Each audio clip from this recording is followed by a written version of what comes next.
பின்னாடி இருக்கிறவங்க முகம் தெரியல. தயவு செய்து ஒரு 5 நிமிஷம் அப்படி ஓரமா அந்த ஸ்பீக்கர் கிட்ட போயிருங்க. பின்னாடி நிறைய மகளிர் இருக்காங்கன்னு பார்க்க வந்திருக்காங்கன்னு தயவு செய்து நம்முடைய வெற்றி கூட்டணி இந்தியா கூட்டணியின் சார்பாக நம்முடைய வெற்றி வேட்பாளர் முத்தமிழர் கலைஞருடைய ஆசையை பெற்ற வேட்பாளர் முத்தமிழர் கலைஞருடைய மிக மிக நெருங்கிய நண்பர் ஐயா ஆற்காடு வீராசாமியுடைய அன்பு மகன் கழக தலைவர் தமிழக முதல்வருடைய அன்பு தம்பி எனக்கு அன்பு உடன்பிறவா சகோதரர் திரு கலாநிதி வீராசாமி அவர்களுக்கு நம்முடைய வெற்றி சின்னம் என்னப்பா பெரிய குச்சி மாதிரி வச்சிருக்க கேமராவா யாரு என்ன வச்சிருக்கீங்கன்னா புரியல. மிகப்பெரிய உங்களுக்கு நம்முடைய வெற்றி சின்னம் உதயசூரியன் சின்னத்தில் வாக்கு கேட்டு உங்களை எல்லாம் சந்திக்கின்ற இந்த பிரச்சார நிகழ்ச்சியை இவ்வளவு சிறப்பாக ஏற்பாடு செய்திருக்கக்கூடிய வடகிழக்கு மாவட்ட கழக செயலாளரும் சட்டமன்ற உறுப்பினருமான அண்ணன் திரு மாதவரம் சுதர்சனம் அவர்களே,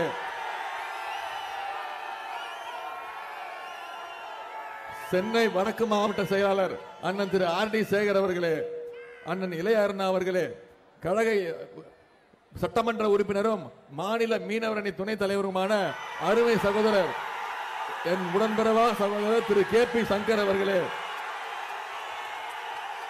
கழக இளைஞரணியினுடைய துணை செயலாளர் திரு ஜோயல் அவர்களே. சரி சரி சரி சரி இங்க பாருங்க, இதே எழுச்சி இதே உற்சாகம் அடுத்த 11 நாள் இருக்கணும். சும்மா நான் வந்தேன் கூட்டம் கூடணும் பேசணும் கலைஞ்சு போயிட்டோன்னு இருக்கக்கூடாது. இன்னும் 11 நாட்கள் தான் இருக்கு நம்ம கையில. இப்ப எவ்வளவு உணர்வோட எவ்வளவு எழுச்சியோட இருக்கீங்களோ, எல்லாத்த விட முக்கியம் எவ்வளவு ஒத்துமையா இருக்கீங்களோ. புரிஞ்சுதா? எவ்வளவு ஒத்துமையா இருக்கீங்களோ இதே ஒத்துமையோட அடுத்த 11 நாட்கள் பிரச்சாரம் செஞ்சு நம்முடைய வேட்பாளர் திரு கலாநிதி வீராசாமி அவர்களை சென்ற முறை 3.5 லட்சமா கிட்டத்தட்ட 4.25 லட்சம் வாக்கு வித்தியாசத்தில் ஜெயிக்க வச்சிருக்கீங்கன்னா அந்த பெருமை உங்களுக்கு தான் சேரும். நீங்க தான் அந்த வெற்றிக்கு காரணம். அந்த வெற்றிக்கு காரணம் கழகத்தினர் கழக நிர்வாகிகள் அனைத்து நீங்க தான் காரணம். நீங்க இல்லாம அந்த வெற்றி கிடையாது. ஆனா நான் உங்ககிட்ட அதே போல சென்னை வடகிழக்கு வட மாவட்ட செயலாளர் ஆர் டி சேகர் அவர்களே, அண்ணன் இளையண்ணா அவர்களே, அண்ணன் புழல் நாராயணன் உள்ளிட்ட கழக அண்ணன் புழல் சரவணன் உள்ளிட்ட கழக நிர்வாகிகளே, தலைமை கழக வழக்கறிஞர் சகோதரர் கவி கணேசன் அவர்களே, வடசென்னை தொகுதி பொறுப்பாளர் அண்ணன் திரு டி கே இளங்கோவன் அவர்களே, தலைமை செயற்குழு உறுப்பினர் அண்ணன் ராமநாதன் அவர்களே, பொதுக்குழு உறுப்பினர் உள்ளிட்ட மாவட்ட கழக நிர்வாகிகளே, பகுதி கழக செயலாளர்களும் மாநகராட்சி மண்டல குழு தலைவர்களுமான அண்ணன் திமு தனியரசு அவர்களே, அண்ணன்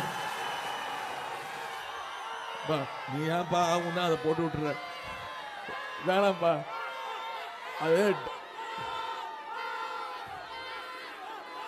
டஸ்ட் ஏற்கனவே எனக்கு தொண்டை வலி பேச முடியல. சரியா? நான் போனதுக்கு அப்புறம் போடு ஃபுல்லா போட்டு விடு. அதே போல தனியரசு அவர்களே, அண்ணன் ஏவி ஆறுமுகம் அவர்களே, பகுதி செயலாளர் சகோதரர் திரு அருள்தாசன் அவர்களே, மாவட்ட இளைஞரணி அமைப்பாளர் என் அன்பு சகோதரர் திரு மதன்குமார் அவர்களே, துணை அமைப்பாளர்கள் Thiru cable Ganesan, Thiru TGR Manivannan, G K Iniyan, Srinivasan, Morai Sathish உள்ளிட்ட அனைத்து அணிகள், இளைஞரணி, மகளிர் அணி, மாணவர் அணி, ஐடி விங் உள்ளிட்ட அனைத்து அணிகளுடைய நிர்வாகிகளே, சிறந்த வரவேற்பை அளித்திருக்கக்கூடிய எல்பிஎஃப் தோமுசாவை சேர்ந்த அருமை சகோதரர்களே, வழக்கறிஞர் தமிழ்ச்செல்வன் உள்ளிட்ட அனைத்து வட்டக்கழக செயலாளர்களே, நிர்வாகிகளே, நம்முடைய மதச்சார்பற்ற முற்போக்கு கூட்டணி வெற்றி கூட்டணி இந்தியா கூட்டணியில அங்கம் வகிக்கக்கூடிய தமிழ்நாட்டில் அங்கம் வகிக்கக்கூடிய திராவிடர் கழகம், காங்கிரஸ் பேரியக்கம், மார்க்சிஸ்ட் கம்யூனிஸ்ட் கட்சி, இந்திய கம்யூனிஸ்ட் கட்சி, விடுதலை சிறுத்தைகள் கட்சி, மறுமலர்ச்சி திராவிட முன்னேற்ற கழகம், இந்திய யூனியன் முஸ்லிம் லீக், மனிதநேய மக்கள் கட்சி, மக்கள் நீதி மையம், தமிழக வாழ்வுரிமை கட்சி, மூவேந்தர் முன்னேற்ற கழகம், ஆம் ஆத்மி உள்ளிட்ட அனைத்து தோழமை கட்சியை சேர்ந்த அன்பு சகோதரர்களே சகோதரிகளே, கழகத்துடைய மூத்த முன்னோடிகளே, பெரியோர்களே, இங்கு ஆயிரக்கணக்கில் கூடியிருக்கக்கூடிய தாய்மார்களே,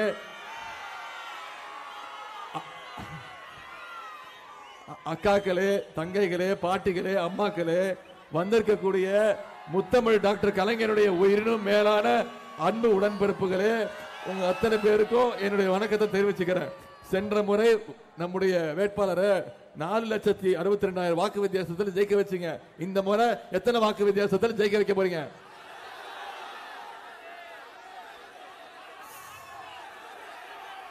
சிக்ஸரா? சிக்ஸர் அடிச்சிருவீங்களா? நிச்சயம் அடிப்பீங்களா? சென்ற முறை வாங்கின வாக்கு வித்தியாசத்தை விட அதிகமான வாக்கு வித்தியாசத்தில் ஜெயிச்சு காட்டியே ஆகணும். திரு கலாநிதி வீராசாமி அவர்களை எதிர்த்து யார் எந்த கொம்பம் போட்டியிட்டாலும் டெபாசிட் போற அளவுக்கு நம்முடைய தேர்தல் பிரச்சாரம், நம்முடைய தேர்தல் வியூகம் இருக்குமா? அதே போல சோழவரம் ஒன்றிய செயலாளர் அண்ணன் திரு கருணாகரன் அவர்களுக்கும் இந்த நேரத்தில் நன்றி தெரிவிச்சுக்கிறேன். நீங்க ஏப்ரல் 19ஆம் தேதி முடிவு பண்ணிட்டீங்களா? எந்த சின்னம் கேட்கல? நல்லா கையை காட்டி சத்தமா சொல்லுங்க.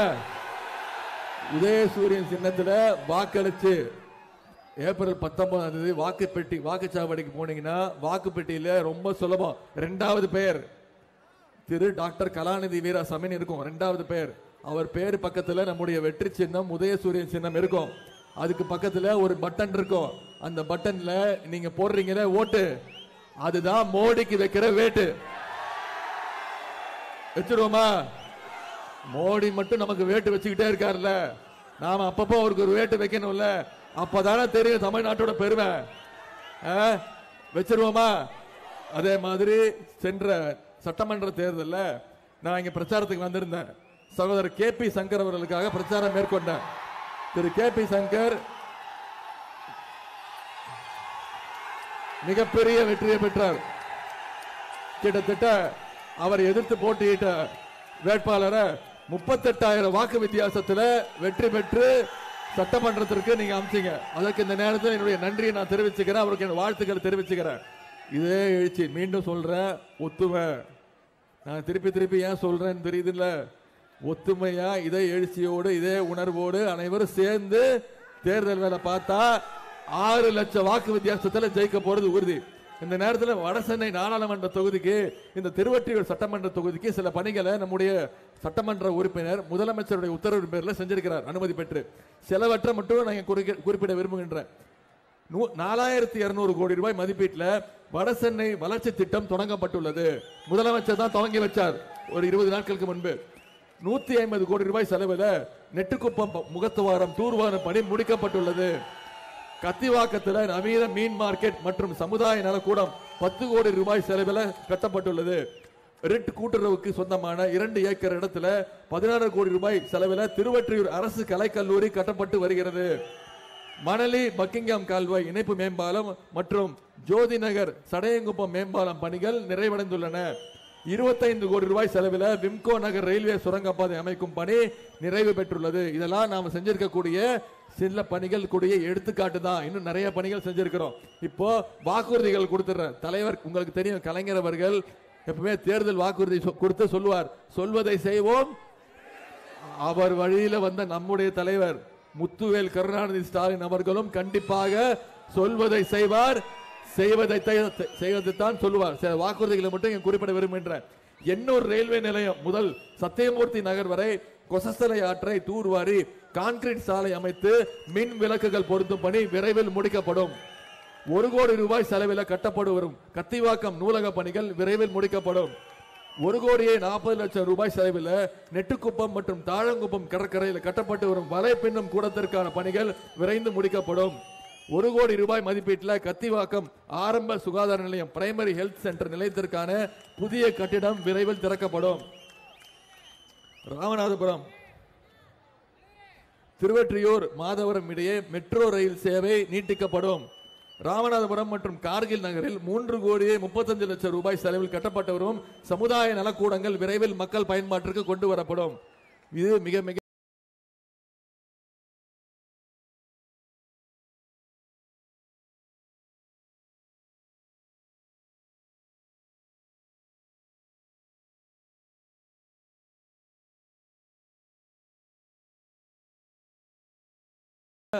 பல்வேறு பகுதிகளில் பட்டா பிரச்சனை உள்ளது.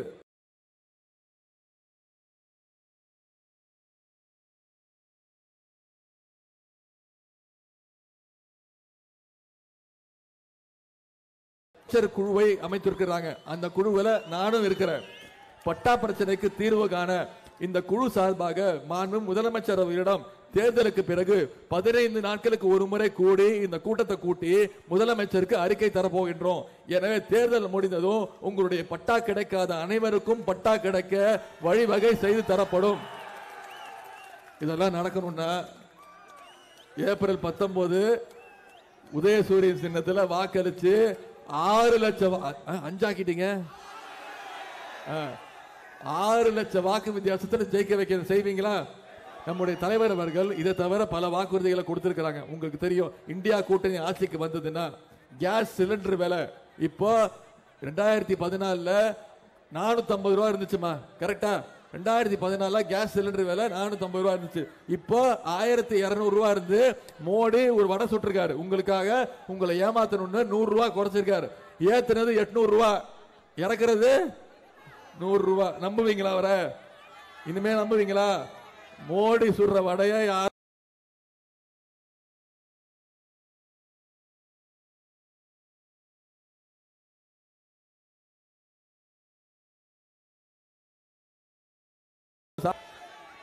அதான் இந்த முறை தம்முடைய தலைவர் இந்தியா கூட்டணி தேர்தலில் வெற்றி பெற்றுச்சுன்னா வாக்குறுதி கொடுத்திருக்கிறாரு. கேஸ் சிலிண்டர் விலை 500 ரூபாய்க்கு தருவேன்னு வாக்குறுதி கொடுத்திருக்கிறார். உங்களுக்கு நம்பிக்கை இருக்கா? அதே மாதிரி பெட்ரோல் விலை 75 ரூபாய்க்கு 1 லிட்டர் பெட்ரோல் தரேன்னு வாக்குறுதி கொடுத்திருக்கார். நம்பிக்கை இருக்கா? டீசல் விலை 65 ரூபாய்க்கு கொடுக்கிறேன்னு வாக்குறுதி கொடுத்திருக்கார். நம்பிக்கை இருக்கா? நாம தேர்தல் 2021 தேர்தல் உங்களுக்கு ஞாபகம் இருக்கும். நம்முடைய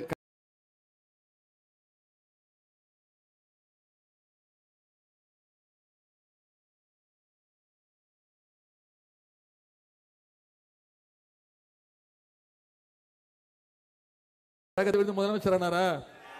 தவழ்ந்து போனாரா? அப்படி முதலமைச்சர் ஆனவர் யாரு? இவர் யாருன்னு தெரியுதாமா? கீழே படுத்திருக்காரு, அவர் யாருன்னு தெரியுதா? முட்டிக்கால் போட்டிருக்காருல்ல, யாரு? அதாவது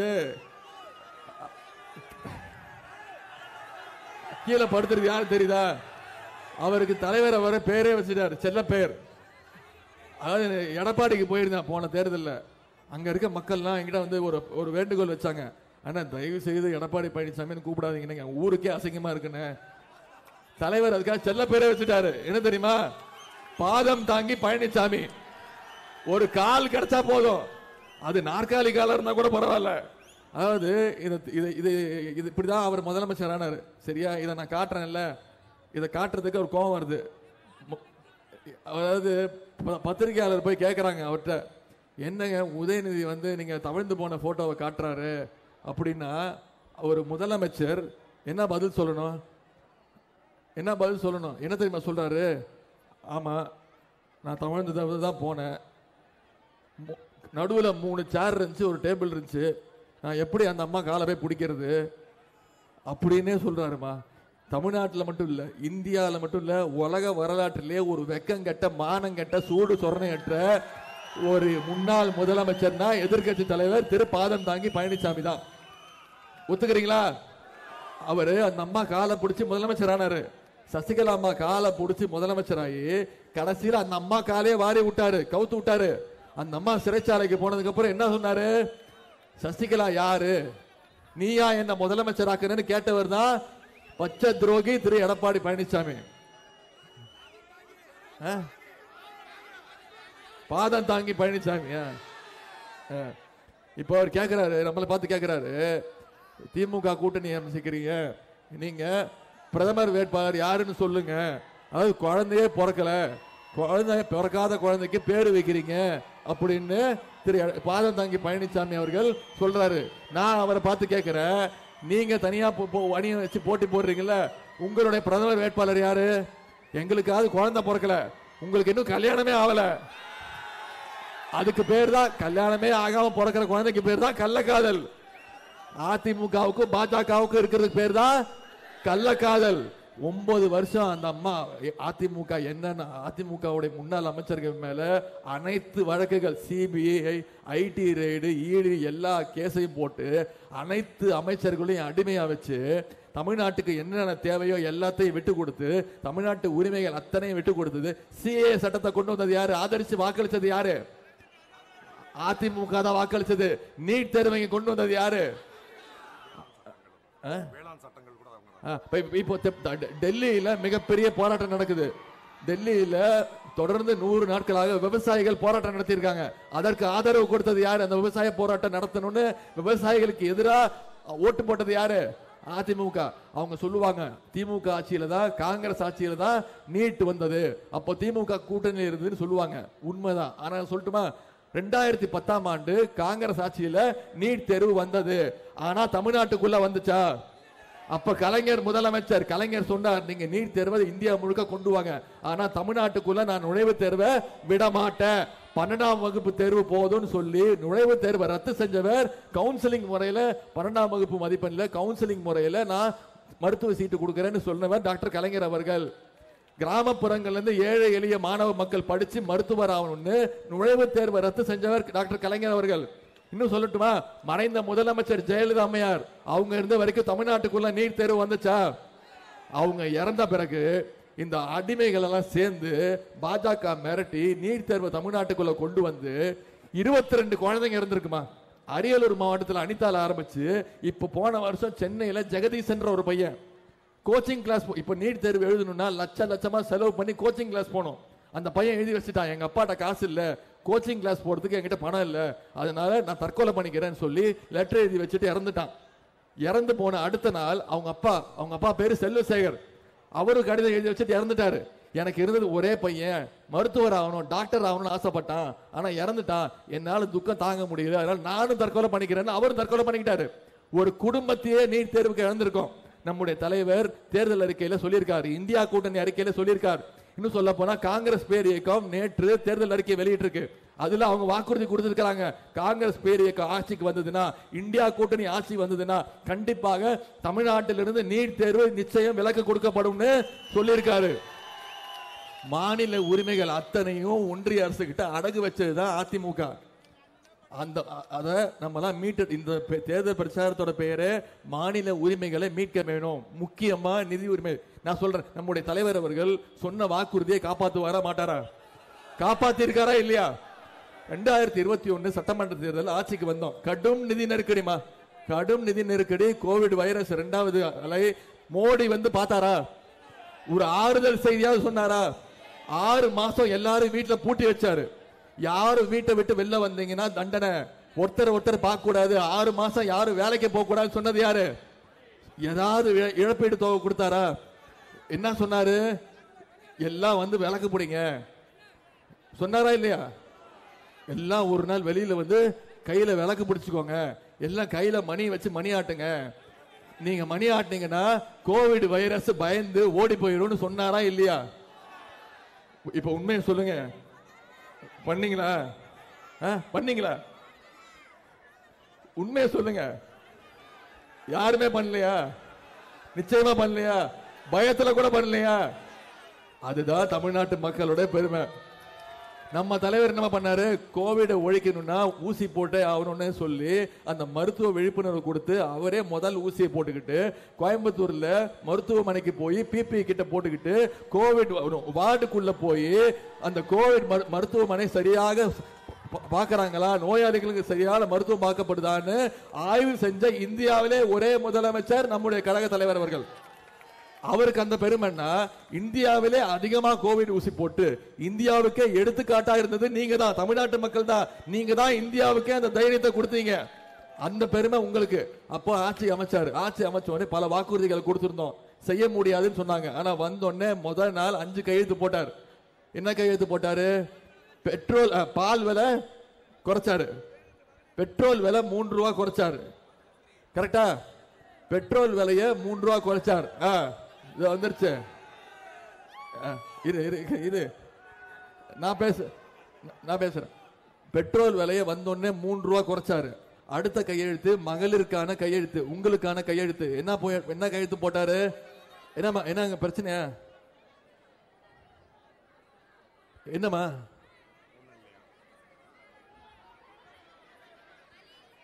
வழி விட மாட்டாங்கிறாங்களா? விடுங்கம்மா, அவங்கள விட்டு போக விடுங்க, பப்ளிக் போக விடுங்க. ஆமா, நீங்க வழி விட்டா நீங்க இந்த பக்கம் போகணுமா? சரி, நான் சீக்கிரம் முடிச்சுட்டு போயிடுறேன், 5 நிமிஷத்துல போயிடுறேன், எல்லாரும் வீட்டுக்கு போலாம். இருங்க, முதல் கையெழுத்து மகளிருக்கு கட்டணம் இல்லா பேருந்து வசதி திட்டத்தை கொடுத்தாரா? ஒவ்வொரு மகளிருந்தோ இப்ப எங்க பார்த்தாலும் சென்னை சுத்தி எங்க பார்த்தாலும் பிங்க் பஸ் தான். ஒவ்வொரு மகளிரும் மாசம் 900 ரூபாய் வரைக்கும் சேமிக்கிறீங்க. கரெக்டா? 900 ரூபாய் வரைக்கும் சேமிக்கிறீங்க. இப்போ யாரும் அது பிங்க் பஸ் கூப்பிடுறது இல்ல, தலைவர் பேரை சொல்லி ஸ்டாலின் பஸ் தான் செல்லமா கூப்பிடுறாங்க. அந்த அளவுக்கு அந்த திட்டம் இப்போ மிக பிரபலமாயிடுச்சு. இதான் இப்போ இந்த திட்டத்தை தமிழ்நாட்டில் வெற்றி ஆனோன்னு இந்த திட்டத்தை இப்போ தெலுங்கானா கர்நாடகா மாநிலத்தில் இந்த திட்டத்தை அவங்க துவக்கி இருக்காங்க. இதுல இந்த திட்டத்தின் கீழே சென்னை மாவட்டத்தில் மட்டும் இது வரைக்கும் இந்த கட்டணமில்லா பேருந்து திட்டத்தின் மூலமா 61 கோடியே 18 லட்சம் பயணங்களை மகளிர் மேற்கொண்டிருக்கிறாங்க. அது மட்டும் இல்ல, அடுத்து புதுமை பெண் அப்படின்னு திட்டம். பெண்கள் படிக்க வேண்டும், பெண்கள் பள்ளிக்கூடத்துக்கு வரணும், பெண்கள் பள்ளிக்கூடத்துக்கு வந்தா பார்த்தாது, வெறும் கல்லூரிக்கு போகணும், மேற்பள்ளி படிக்கணும், வேலைக்கு போகணும்னு புதுமை பெண் அப்படின்னு ஒரு திட்டத்தை கொண்டு வந்து பெண்கள் அரசு பள்ளியில படிச்சா காலேஜில் போய் சேர்ந்தா அவங்களுக்கு மாசம் 1000 ரூபாய் ஊக்கத்தொகை கொடுத்தவர் நம்முடைய தலைவர் அவர்கள். இதுவரைக்கும் 3 லட்சம் மாணவிகள் பயன்பெற்று இருக்கிறாங்க. இந்த சென்னை மாவட்டத்தில் மட்டும் இதுவரைக்கும் 13,607 மாணவிகளுக்கு மாதந்தோறும் கல்வி ஊக்கத்தொகையாக 1000 ரூபாய் புதுமை பெண் திட்டம் போயிருக்கு. அதே மாதிரி இப்ப தலைவர் ஆண்களுக்கும் மாணவர்களுக்கும் அரசு பள்ளியில படிச்சு கல்லூரிக்கு போனா மாசம் 1000 ரூபாய் கல்வி ஊக்கத்தொகை கொடுக்கறேன்னு வாக்குறுதி கொடுத்திருக்கிறார். அடுத்து மிக மிக முக்கியமான திட்டம், அதுதான் முதலமைச்சருடைய காலை உணவு திட்டம். முன்னாடி பசங்க வெறும் வயிற்றுல காலையில சீக்கிரம் சாப்பிடாம வந்துருவாங்க. பெற்றோர்கள் நீ மதிய உணவு போய் சாப்பிடு பாத்துக்கலாம்னு சொல்லி விசிக்கிற வேலைக்கு போகணும்ல அனுப்பிச்சிடுவாங்க. அப்போ வேலைக்கு போயிட்டு கவலையா இருப்பாங்க, என்னடா நம்ம குழந்தைய வெறும் வயிற்றுல அம்சமே போய் சாப்பிட்டானா பசி மயக்கத்தில் இருப்பானே படிச்சானான்னு கவலையா இருப்பாங்க. அதை போக்குறதுக்காக நம்மளோட தலைவர் கொண்டு வந்த திட்டத்தான் முதலமைச்சருடைய காலை உணவு திட்டம். தினம் தினம் 18 லட்சம் மாணவர்கள் 31,000 அரசு பள்ளிகள்ல 1ஆம் வகுப்புல இருந்து 5ஆம் வகுப்பு வரை படிக்கக்கூடிய குழந்தைங்களுக்கு காலையில பள்ளிக்கூடத்துக்கு வந்தா போதும், முதல்ல உனக்கு தரமான உணவு காலை சாப்பாடு, அதன் பிறகு கல்வி அப்படின்ற திட்டத்தை கொண்டு வந்தாரு. இப்போ எல்லாரும் சொல்றோமே திராவிட மாடல் அரசு, திராவிட மாடல் அரசு. திராவிட மாடல் அரசுனா என்னன்னு கேட்கறாங்கல்ல, நான் சொல்லட்டுமா இது திராவிட மாடல் அரசுன்னு? அனைத்து மாநிலங்களுக்கும் எடுத்துக்காட்டா இருக்கிறது தான் திராவிட மாடல் அரசு. இப்போ இந்த முதலமைச்சர் காலை உணவு திட்டம் இருக்குல்ல, பக்கத்தில் இருக்கக்கூடிய தெலுங்கானா மாநிலம், கர்நாடகா மாநிலத்தில் வந்து பார்த்து இந்த திட்டத்தை அவங்களுடைய மாநிலங்களுக்கு விரிவுபடுத்தி இருக்கிறாங்க. இப்போ முதலமைச்சர் காலை உணவு திட்டம் இந்தியாவிலே முதலே ஒரு மாநிலத்தில் உருவாக்கப்பட்டது, திட்டம் கொண்டு வரப்பட்டதுன்னா அது தமிழ்நாடு மட்டும்தான். இப்போ தெலுங்கானா கர்நாடகா மட்டும் கிடையாது. பத்திரிகையில படிச்சீங்களா? பத்திரிகையில 3 நாள் முன்னாடி செய்தி வந்தது, பத்திரிகையிலையும் தொலைக்காட்சியிலையும் நீங்க பார்த்திருப்பீங்க. அமெரிக்கா மாதிரி கனடாவும் மிகப்பெரிய நாடு. கனடா பார்த்து கீழே விழுந்துடாதீங்க, பார்த்து நன்றி நன்றி. அமெரிக்கா மாதிரி கனடா நாடும் மிகப்பெரிய நாடு, பணக்கார நாடு. கனடா நாட்டு பிரதமர் அவர் பேரு ஜஸ்டின் ட்ரூடோ, அவர் சொல்லியிருக்கிறாரு தமிழ்நாட்டில் முதலமைச்சருடைய காலை உணவு திட்டம் மிக மிக சிறந்த திட்டம், அந்த திட்டத்தை நான் கனடா நாட்டிலே கொண்டு வர போறேன்னு. இந்தியாவுக்கு மட்டும் இல்ல உலகத்திற்கே எடுத்துக்காட்டா இருக்கக்கூடியதான் நம்முடைய திராவிட மாடல் அரசு. இப்போ அந்த முதலமைச்சர் காலை உணவு திட்டத்திற்கு கீழே சென்னை மாவட்டத்தில் மட்டும் தினமும் திங்கள் முதல் வெள்ளி வரை 65,000 குழந்தைங்க தினமும் சாப்பிடுறாங்க. காலை உணவு திட்டம் தரமான உணவு கொடுக்கப்படுகிறது. அதற்கு பிறகுதான் அவங்களுக்கு கல்வி. அதே மாதிரி கடைசியா ஒரு திட்டம் நீங்க எல்லாம் எதிர்பார்த்திருக்கக்கூடிய திட்டம், மகளிர், குறிப்பா மகளிர், அதுதான் கலைஞர் மகளிர் உரிமை தொகை திட்டம்.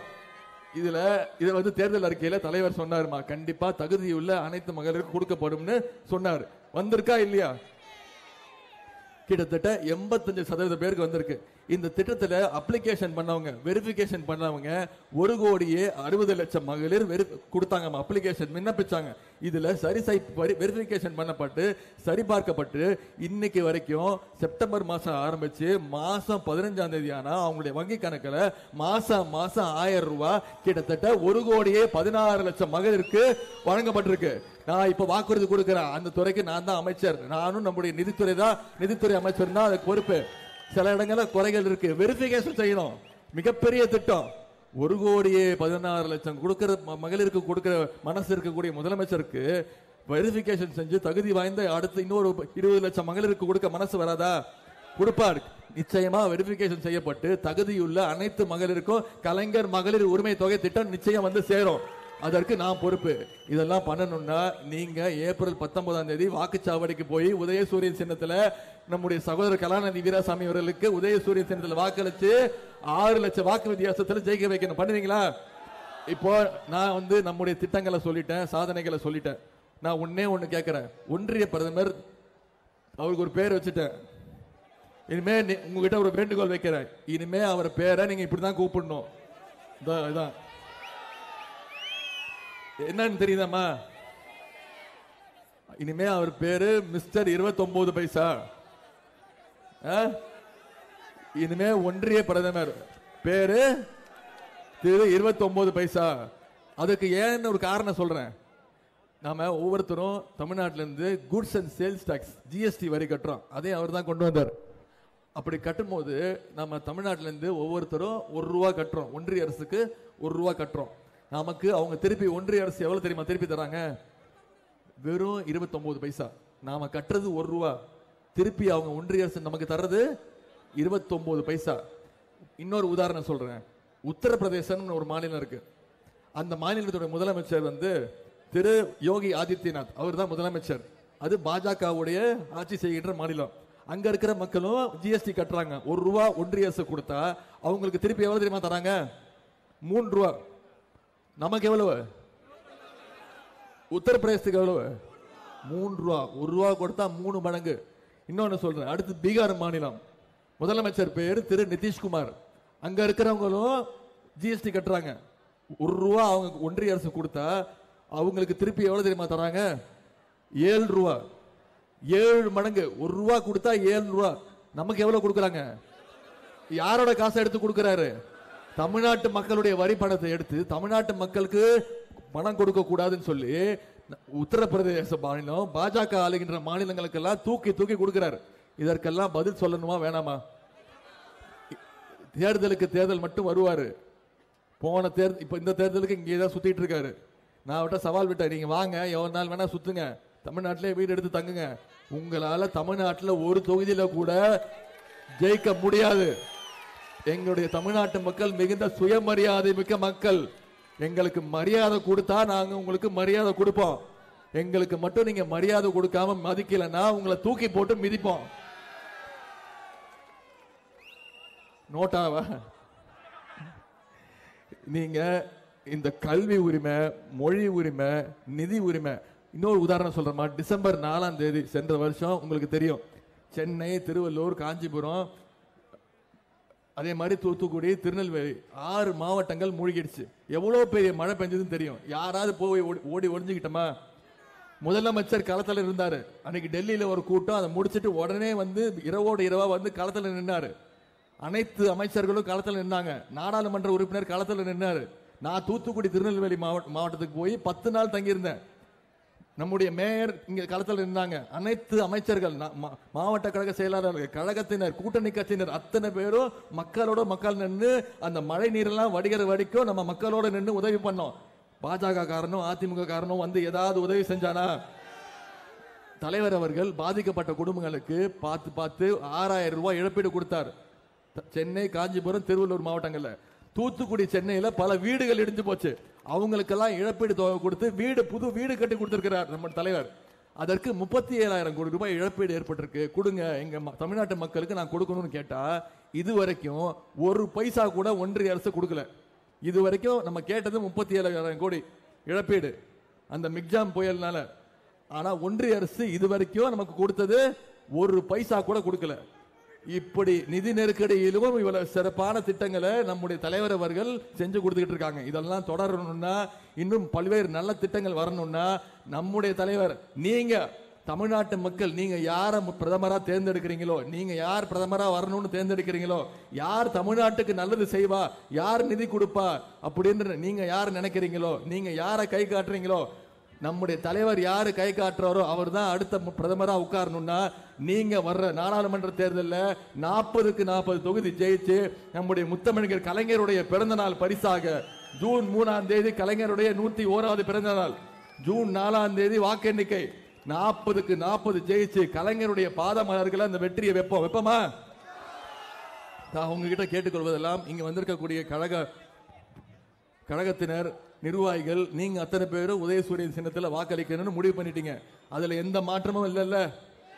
நிச்சயம் எந்த மாற்றமும் இல்ல. நான் உங்ககிட்ட கேட்கறதெல்லாம் ஒரே ஒரு வேண்டுகோள் தான். நீங்க அடுத்த இன்னும் 11 நாட்கள் தான் இருக்கு. இன்னைக்கு தேதி என்ன? 6. 19ஆம் தேதி தேர்தல். 17ஆம் தேதி 5 மணியோட பிரச்சாரம் முடிஞ்சிச்சு. இன்னும் 11 நாட்கள் தான் இருக்கு. அடுத்த 11 நாட்கள் மிக மிக முக்கியம். நீங்க ஒவ்வொருத்தரும் ஒவ்வொரு வாக்காளரா சந்திச்சு ஒவ்வொரு வீடா போய் ஒவ்வொரு தெருவா போய் இந்த பிரச்சாரத்தை மேற்கொண்டு எதற்கு உதயசூரியன் சின்னத்துல திரு கலாநிதி வீராசாமி அவர்களுக்கு வாக்களிக்கணும், எதற்கு 29 பைசாவை ஓட ஓட விரட்டணும்ன்ற பிரச்சாரத்தை நீங்க மக்கள்கிட்ட கொண்டு போய் சேர்த்து மிகப்பெரிய வெற்றியை தேடி கொடுக்கணும். செய்வீங்களா? உங்களை எல்லாம் அன்போடு கேட்கிறேன், பண்போடு கேட்கிறேன், பாசத்தோடு கேட்கிறேன், உரிமையோடு கேட்கிறேன், உங்கள் வீட்டு பிள்ளையாக இருந்து கேட்கிறேன். இன்னும் பெருமையா சொல்லணும்னா தலைவருடைய மகனாக இருந்து கேட்கிறேன். இன்னும் பெருமையா பூரிப்போடு கேட்கிறோம்னா முத்தமிழறிஞர் டாக்டர் கலைஞருடைய பேரனாக இருந்து கேட்கிறேன். ஆதரிப்பீர் உதயசூரியன். உங்களுடைய வெற்றி வேட்பாளர் திரு கலாநிதி வீராசாமி அவர்களை தேர்ந்தெடுத்து நாடாளுமன்றத்துக்கு அனுப்புங்க. உங்களுடைய குரலாக அவர் இருப்பார் என்று கேட்டுக்கொண்டு வாய்ப்புக்கு நன்றி கூறி விடைபெறுகின்றேன். நன்றி, வணக்கம்.